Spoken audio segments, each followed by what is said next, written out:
कशी आहे धर्ममूर्त? ओंकार प्रधान रूप गणेशाचे, हे तिन्ही देवांचे जन्मस्थान. आमचा मंगल मूर्ती आहे की नाही, ती त्याची अशी मूर्त आम्हाला दिसते.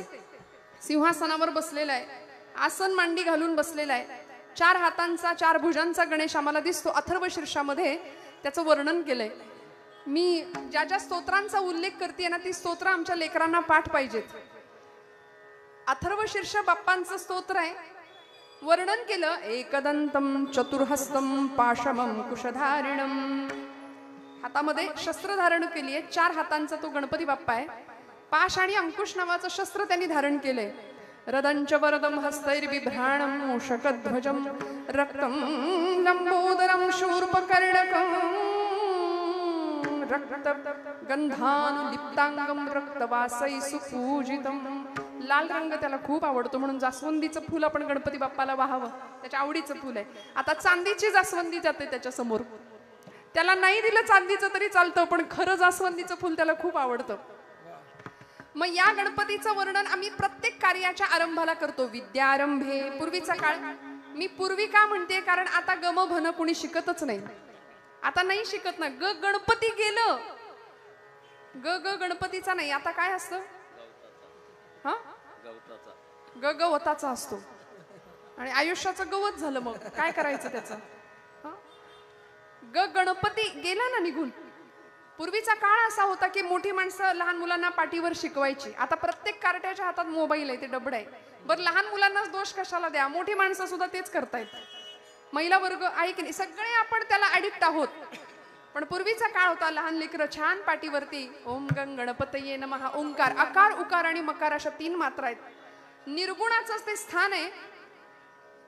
या जगाच्या सृष्टीच्या उत्पत्तीच्या वेळी, अगदी निर्माण ज्यावेळी ही सृष्टी झाली ना, त्यावेळी सगळ्यात महत्वाचं काय होतं तर म्हणाले निर्गुण स्वरूपातला ओंकार.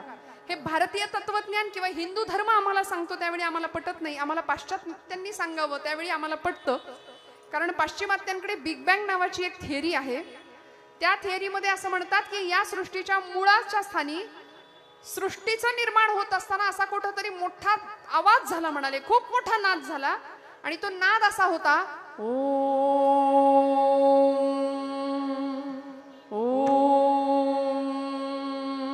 हा नाद, याला बिग बँग थिअरी असं पाश्चात्यांनी नाव दिलं. ते आपलंच त्यांनी उष्ट उचललं आणि आपल्याला नव्या रूपाने मांडलं. आपल्याला वाटतं अरे बापरे, त्यांनी आपल्याला दिलंय. असं नाहीये. आपण खूप श्रीमंत आहोत. आपल्या भारतीय परंपरेमध्ये, हिंदू धर्म तत्वज्ञानामध्ये प्रचंड श्रीमंती आहे, आपण ती घ्यायला तयार नाही, बरं का? कारण काय झालंय, आपल्याला असं वाटतं की आम्हाला खूप कळतं. संतांचं ऐकावं ही धारणाच आमच्या मनामध्ये नाहीये. संतांनी आम्हाला सांगितलं ना की मंगलमूर्ती कसा आहे, धर्माची तू मूर्ती, पाप पुण्य तुझे हाती. सगळे आमच्या पापाचा पुण्याचा लेखाजोखा त्याच्याकडे. आम्हाला वाटतं त्याला कुठं काय दिसतं, त्याला कुठं काय कळतं. पण तुलसीदासजी म्हणतात, चीटी के पाव में घुंगरू बजे वो भी नाद श्री रघुनाथ सुने.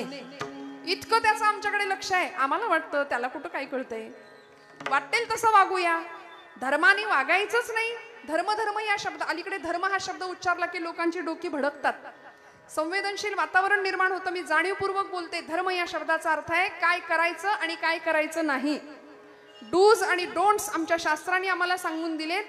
विधी आणि निषेधात्मक व्यवस्था आमच्या शास्त्रांनी परंपरेने आम्हाला दिली की जीवन जगत असताना काय काय करावं आणि काय काय करू नये हे जे सांगतं त्याला म्हणायचं धर्म. धारणात धर्म इत्याहुहु धर्मो धारयते प्रजा. म्हणून या धर्माचं पालन करावं असं आमच्या तुकोबरायांनी सुद्धा वेळोवेळी सांगितलं. धर्माचे पालन, धर्माचे पालन, धर्माचे पालन, धर्माचे पालन करणे पाखंड खंडन, करणे पाखंड खंडन, करणे पाखंड खंडन, करणे पाखंड करणे पाखंड खंडन, करणे पाखंड धर्माचे पालन करणे पाखंड खंडन, करणे पाखंड खंडन, करणे पाखंड खंडन.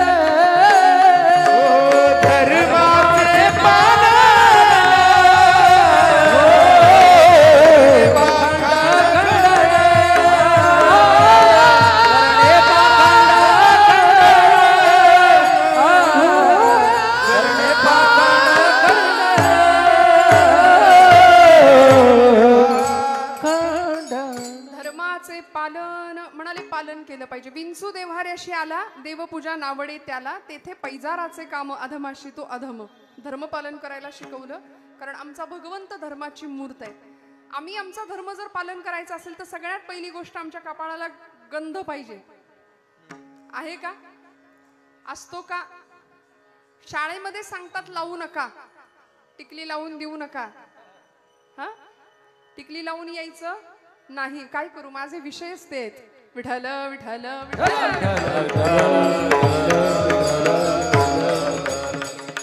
म्हणून आम्ही पतित होण्याची कारण मी तुम्हाला सांगणार आहे. आमच्या कपाळाला गंध नाही.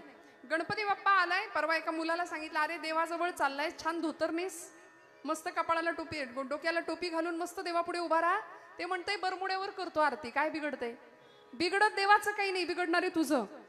उपासनेतलं सिरियसनेस, गांभीर्य जर आमच्याकडे नसेल ना तर देवभक्तीला काही अर्थ नाही राहत.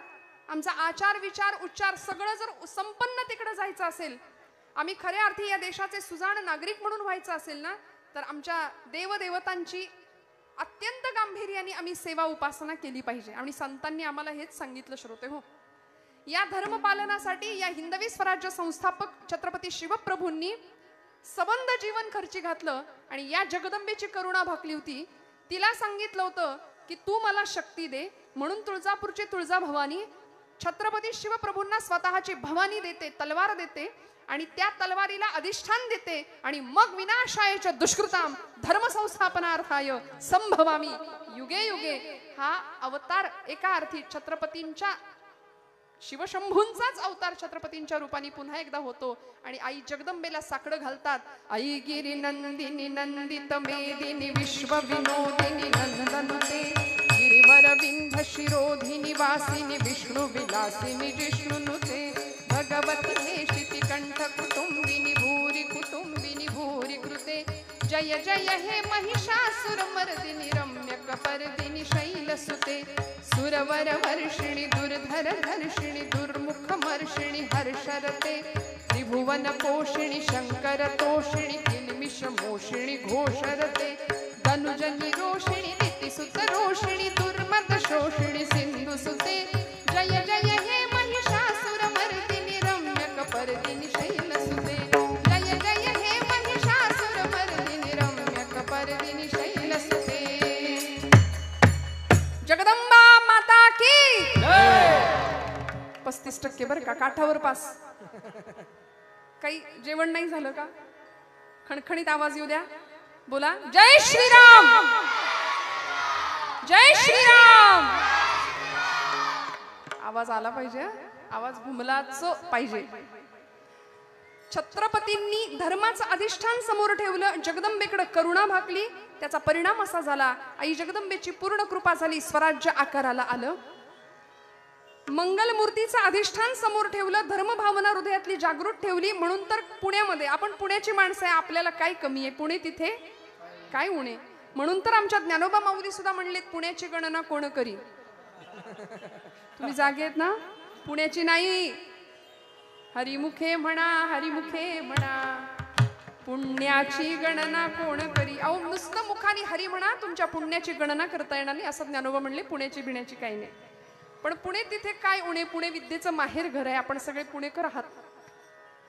पण तरी सुद्धा कीर्तनातली गर्दी, दादा हे दुसरं वर्ष आहे ना, पुढच्या वर्षी तुम्हाला अजून काहीतरी मोठी जागा बघावी लागेल, अशा पद्धतीने वाढेल. तुम्ही म्हणजे याची खात्री बाळगा, कारण हे धर्माचं काम आहे, कारण हे बाप्पाचं काम आहे, हे देवाचं काम आहे. आणि जिथं देवकार्य आपण करतो ना, तिथं देव सहाय्यभूत होतो आणि तोच सगळं करतो. आपण काहीच नाही करत, आपण काही नाही करत. विठ्ठल विठ्ठल.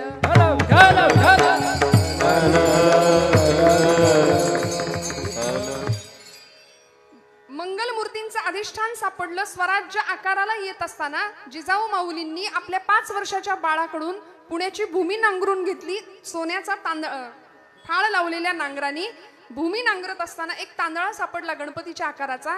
कसबा गणपती म्हणून पुण्यातला पहिला मानाचा गणपती म्हणून त्याची प्रतिष्ठापना झाली. लाल महाल सिद्ध झाला आणि स्वराज्य तिथून सुरुवात झालं, आकाराला आलं. 5 वर्षाच्या राजाला घेऊन जिजामातोश्रींनी दिव्य स्वप्न पाहिलं. अधिष्ठान होतं मंगलमूर्तींचंच, मंगलमूर्तींचंच. आणि असा गणपती बाप्पा आम्हाला काय शिकवतो? धर्माची मूर्ती आहे ती, बघा ना. एकदा आपण बाकी सगळं बघतो पण देवाकडे कधी पाहत नाही. उत्सव आम्ही करतो, त्या विघ्नहर्त्याला आणताना सगळी शांतता असते, म्हणजे प्रतिष्ठापना करताना आणि नेताना सगळा धांगडधिंगा आहे. म्हणजे त्या विघ्नहर्त्यावर केवढं मोठं विघ्न आलंय की त्यांनी मिरवणुकीत बाई वाड्यावर हे ऐकायचं. हे त्याच्यावर केवढं मोठं आलेलं विघ्न आहे मला सांगा ना. तो 10 दिवसांकरता पाहुणा म्हणून जर इथं आलाय ना, तर तुमचं माझं काम आहे की त्याच्या समोर जाताना मर्यादेत जावं. त्याच्या समोर जाताना आचार विचार आमचा शुद्ध असावा, स्वच्छ असावा. किमान पक्ष देव कार्यामध्ये तरी विडंबन नको, भक्तीचं विडंबन नको. मग बाप्पाची मूर्ती आहे म्हणजे आम्हाला समजून घ्यावी लागेल. कसा आहे मंगलमूर्ती? वक्रतुंड महाकाय, त्याचं रूप सांगितलंय. सूर्यकोटी समप्रभ. वक्रतुंड म्हणजे वक्र सोंड आहे त्याची, म्हणून त्याला वक्रतुंड म्हटलंय. महाकाय, मोठा आहे.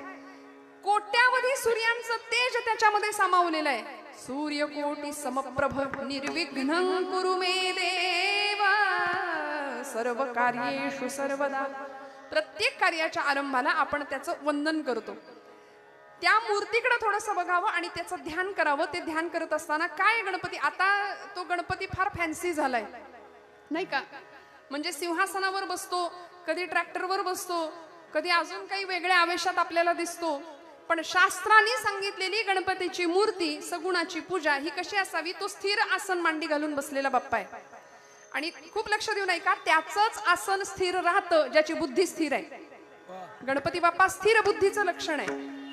म्हणजे आता तुम्ही टाळ्या वाजवताय, पण आता आपलंच आपण निरीक्षण करा की आतापर्यंत किती आसनं बदलून झाली आपली, आतापर्यंत किती वेळा मांडी हलवून झाली. त्याचंच आसन स्थिर आहे ज्याची बुद्धी स्थिर आहे. गणपती बाप्पा स्थिर बुद्धीचं लक्षण आहे, स्थिर बुद्धीचं प्रतीक आहे. म्हणून व्यवहारामध्ये, प्रपंचामध्ये, लौकिकामध्ये आम्ही स्थिर बुद्धी ठेवून वर्तन करणं, सारासार विचार करणं फार गरजेचं आहे. त्या पायाजवळ देवाची एक गाडी आहे. कुठली आहे गाडी? देव ज्या गाडीवर बसतो ती गाडी कुठली आहे? विठ्ठल विठ्ठल विठ्ठल.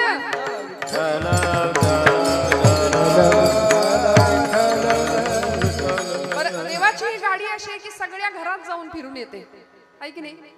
किती छान आहे. मोठ्यात मोठ्या कार्यकर्त्याचा, म्हणजे मोठ्यात मोठ्या नेत्याचा किंवा मोठ्यात मोठ्या महापुरुषाचा, माणसाचा लहानात लहान कार्यकर्ता सगळ्या थरापर्यंत जातो. त्याचं हे लक्षण आहे. उंदीर मामा सगळ्या घरात येऊन फिरून जातात. तसं हिचं वाहन चालेल का घरात आलं तर? देवीचं वाहन चालेल का घरात आलं तर? विष्णूचं वाहन कोण आहे? जागे राहा, कोण आहे? आले का कधी कुणाच्या घरात इथं भवानी पेठेत? नाही ना. पण बाप्पाची गाडी आली आहे ना, सगळीकडे आली. ते शांत बसलेलं कधी कुणी पाहिलंय उंदराला? चंचलता हा त्याचा गुणधर्म आहे. कुरतडणं हा त्याचा स्वभाव आहे. उद्योग हे हा त्याचा गुणधर्म आहे. हा त्याचा गुण आहे. गणपती बाप्पा उद्योगावर आरूढ आहेत. आणि जी माणसं आळशी असतात त्यांना बाप्पा पावत नाही. म्हणून कारण अभ्यास तुका म्हणे, असाध्य ते साध्य करिता सायास. म्हणाले असाध्य गोष्टी साध्य करू शकतो आम्ही फक्त कष्टाने. आता काय झाले, देव बुद्धीची देवता आहे, उद्योगावर आरूढ आहेत. आम्हाला कष्टाशिवाय सगळं पाहिजे. काहीही कळत नसताना आई वडील पोरांच्या हातामध्ये मोबाईल देतात. कुठल्याही प्रकारची पात्रता नसताना त्याच्याकडे गाडी मिळते, त्या गाडीमध्ये पेट्रोल घालून दिलं जातं आणि वाऱ्यावर सुसाट वेगाने आमची पोरं गाडी चालवतात. मी माझ्या तरुण भावंडांना, माझ्यापेक्षा लहान मोठ्या सगळ्या भावंडांना मी आवर्जून सांगत असते की तुम्हाला असं वाटतं गाडी चालवताना वाऱ्यावर अगदी वेगात तुम्ही चालवताना तुम्हाला असं वाटतं का की मी खूप डॅशिंग दिसतो, मी खूप हिरो दिसतो, मी खूप हँडसम दिसतो? वडिलांनी दिलेल्या पेट्रोलवर पळवण्यामध्ये काही त्याला हे नाहीये, अर्थ नाही. असं जर तुम्हाला वाटत असेल तर तुम्ही डॅशिंग, तुम्ही हँडसम नाही, तुम्ही मूर्ख दिसता. तुम्ही मूर्ख दिसता. कारण सांगते, 9 महिने 9 दिवस आईने पोटात तुम्हाला वाढवायचं, प्रचंड प्राणांतिक यातना सहन करून तुम्हाला जन्माला द्यायचं, 25 वर्षापर्यंत तुमचा उत्तम सांभाळ करायचा आणि एका सेकंदात होत्याचं नव्हतं होऊन तुम्ही आई वडिलांच्या समोर येताना त्यावेळी काय यातना होत असतील. मला असं वाटतं जर तुम्हाला तुमची हिरोगिरी किंवा डॅशिंगपणा दाखवायचंच आहे ना, तर ऑलिम्पिक मध्ये जा. तिथं नीरज चोप्रा सारखी भालाफेक करून दाखवा, मनू भाकर सारखं कुस्तीपटू होऊन दाखवा. आमची जागतिक दर्जाची कुस्तीपटू मनू भाकर भारताचं प्रतिनिधित्व करते आणि मल्ल युद्धामध्ये मुलगी असून सुद्धा प्रचंड मोठ्या प्रमाणामध्ये यश मिळवते आणि पुढे ऐका ते तिचं यश सगळं भगवद्गीतेला अर्पण करते. विठ्ठल विठ्ठल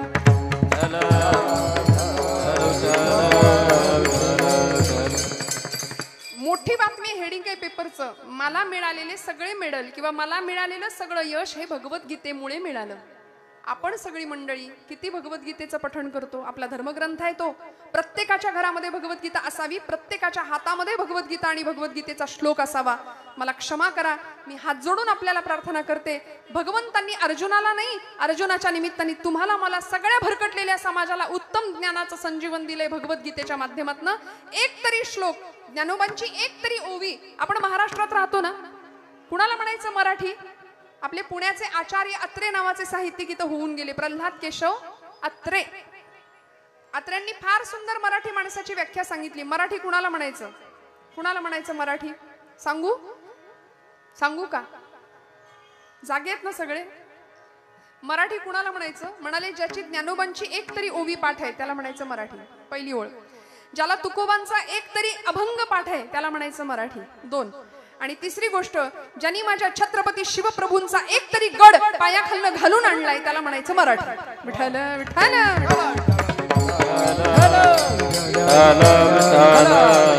आहेत का हो आमच्याकडे हे गुण आहे? आम्ही राजे तुम्ही पुन्हा जन्माला या किंवा छत्रपतींसारखे केशभूषा, छत्रपतींसारखी वेशभूषा आम्ही करायला पुढे मागे धावत असतो. पण या पलीकडे जाऊन राजांचं आचरण काय होतं, काय उपासना आहे, काय निष्ठा आहे, काय धर्मभावना आहे, काय श्रद्धा आहे, याचं थोडंसं आम्ही विचार चिंतन केलं पाहिजे. स्थिर मांडी आहे गणपतीची, पायाशी उंदीर आहे आणि उंदराला आखू असं संस्कृतात नाव आहे. जसं मूषक वाहन गणपतीला म्हणतात तसं त्याला आखू वहन असं म्हणतात. आणि आखू म्हणजे माया.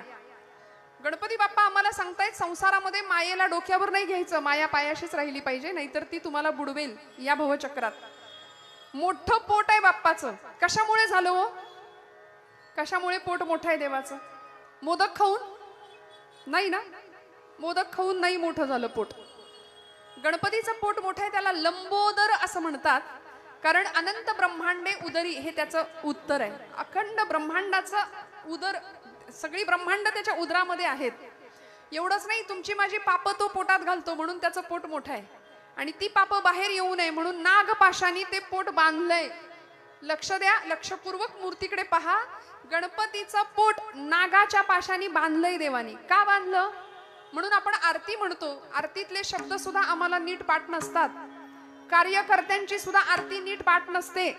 माफ करा मला, कार्यकर्त्यांना सुद्धा डोक्यावर टोपी घालायची असते गणपतीच्या आरतीला. हे कळत नाही, हे शिकवावं लागतं. निदान आरती करत असताना तरी बाई ग केस बांधून राहा. परवा जळले एका पोरीचे केस आरती करताना. बाई आरतीत तरी आपण बांधू शकतो की नाही? संस्कृती आपली पाळूया ना त्या त्या वेळेपुरती. बाकीचे लोक त्यांची संस्कृती पाळतात ना, मग आम्ही का नाही आमची संस्कृती पाळायची, आमचं धर्मशास्त्र सांभाळायचं? काय आरती आहे आमची? लंबोदर पीतांबर फणीवर. हा वंदना का बंधना? काय शब्द आहे? बंधना. बरोबर ना? परवा एक जण म्हणले लंबोदर पीतांबर फळीवर वंदना. म्हटलं फळीवर कुठली वंदना बसवली यांनी? काही म्हणतो एक धड आरती पाठ नाही, धड स्तोत्र पाठ नाही, धड ओवी पाठ नाही. लिंबू चमचा द्या यांच्या तोंडात, मग ते स्पर्धा करत बसणार. संगीत खुर्ची आणि लिंबू चमच्यानी आपल्या मंडळात आहे असं काही स्पर्धा? होतं का? नका करू. विठ्ठल विठ्ठल विठ्ठल. मला सांगा ना, मला सांगा, लिंबू चमच्याच्या शर्यतीत पोरांना पळायला लावायचं, काय मिळणार आहे त्यातनं? शस्त्र शिक्षण शिकवा ना त्यांना. उत्तम लाठीकाठी प्रशिक्षण शिकवा.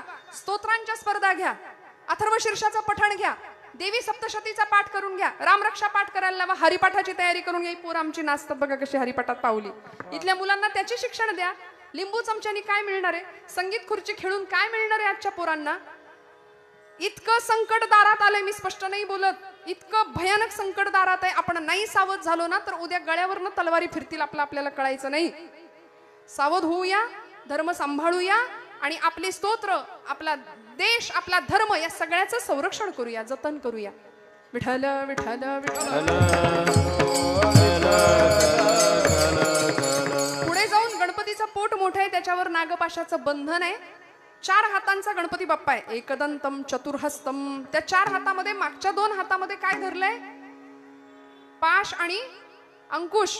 2 शस्त्र आहेत दोन्ही हातामध्ये. कशासाठी? शोला. कशासाठी? आपण फॅन्सी ड्रेस कॉम्पिटिशन मध्ये असलं काहीतरी करतो तसं त्याच्यासाठी का? नाही. कशासाठी? विनाशायच दुष्कृताम. त्याचा अवतारच त्याच्या करताय.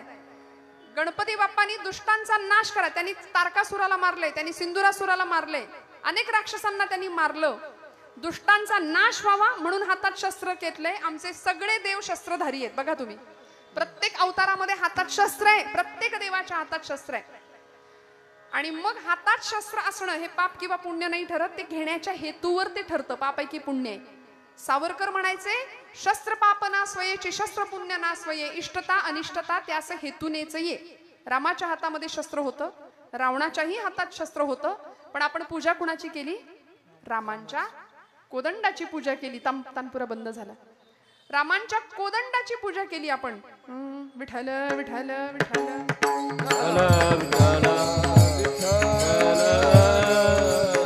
त्यामुळे अशी शस्त्र पूजा आपण दसऱ्याला करतो की नाही? शस्त्रांची पूजा आपण करता की नाही?